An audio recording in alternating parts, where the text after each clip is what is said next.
It's done.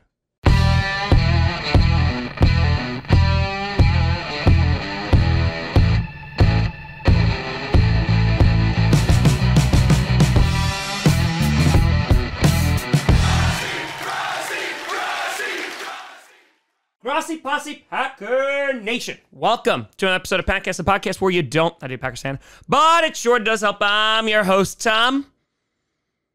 It's here. Grossi, and today, breaking news. The Green Bay Packers have decided to part ways with defensive coordinator Joe Barry. He will not be returning this next season, and there's not a ton of surprise here. And of course, if you've watched this channel for, I don't know, the past 3 years, you will have heard me at one point probably say, hey, the Packers should move on from Joe Barry. I think they should have moved on last year, and now, finally, after another season, after not being able to be as consistent as the Packers would have liked, they are moving on. And I want to talk about this in a couple different ways, because I know the discussion about Joe Barry has gotten pretty heated, right? Because the guy just hasn't been consistent enough. And not to say he's been god-awful.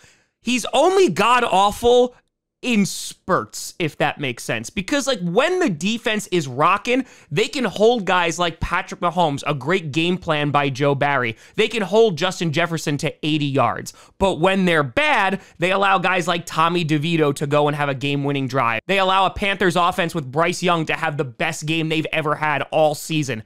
And that's the frustrating part, because the Packers have so much talent on defense. They have invested in that side of the ball through the draft over and over and over again, whether it's pass rushers, middle linebackers, corners.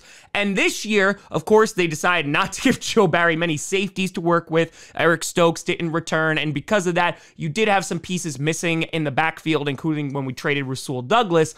But ultimately, Joe Barry, when it came down to it, had a great game plan for Dallas, even though it got really scary at the end. He was even great against the 49ers until that last drive in which they weren't aggressive. They allowed Brock Purdy to just march down the field and ultimately get the game-winning score. Now, of course, the Packers did have a chance to answer back, but at the end of the day, with the amount of talent on that side of the ball, it didn't justify keeping Joe Barry around. Because this has been the story of defensive coordinators for quite some time in Green Bay, right? Whether you go back to Dom Capers, who helped the Packers win a Super Bowl with a very opportunistic defense. We also had an insane level of talent back there, but we were never able to replace guys like Charles Woodson or Nick Collins. And every now and then you'd have some great defenses like in 2014, or you'd have abysmal run defenses almost every single year. They get rid of Dom Capers. They bring in Mike Pettin. It's kind of the same with Mike Pettin. In 2021, they bring in Joe Barry, and his first year was probably his best. Now, when they hired Joe Barry, there was a lot of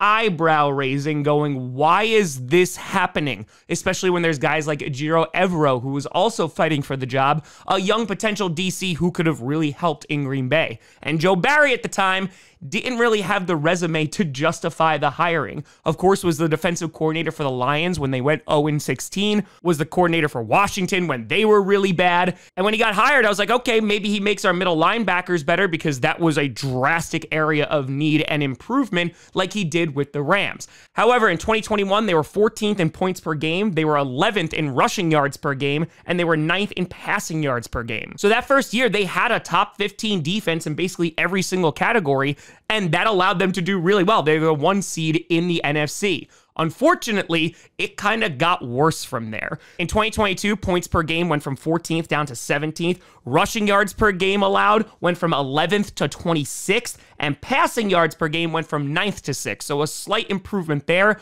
but you saw a collapse in the rushing defense. And that has been a constant problem for years for the Packers. And finally, his last season, which is the past season in 2023, in points per game, they went from 17th to 10th, so they improved, but also had an easier schedule. Rushing yards per game, they went from 26th to 28th, so they somehow even got worse there. And finally, in passing yards per game, they went from 6th to 9th. And so they didn't improve there either. And again, that's been the problem with Joe Barry. It's just consistency in which they'll show up against a team and they'll look amazing. And you go, okay, they figured it out. I mean, hell, last year, look how well they did. They had that stretch where they were winning games. The defense was playing well. Tua was throwing lots of interceptions. That was the games that was like, oh, maybe the Packers are back. And then the Lions were able to do whatever the heck they wanted against our defense in week 18.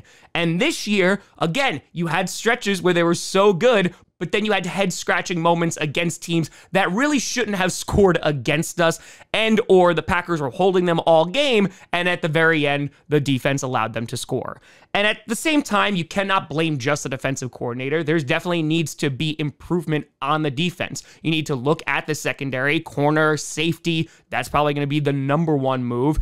And so I can't throw this all at the feet of Joe Barry, but at the same time, the level of investment that's been put into the defense cannot justify keeping Joe Barry around, because when he's good, but when he's bad, he's one of the worst in the league. And still, the rushing defense has not been fixed. And so now the Packers look ahead, a new defensive coordinator that hopefully could take them to the next level. And what the Packers need really is just a complete shift in mentality on defense. You look at guys like Ejiro Evero, who was up for the job last time, but last time I checked, the Panthers were declining any interview requests for Evero. You could look at a guy like Wink Martindale, even though that was a weird situation he had in New York, but who knows, maybe he could help.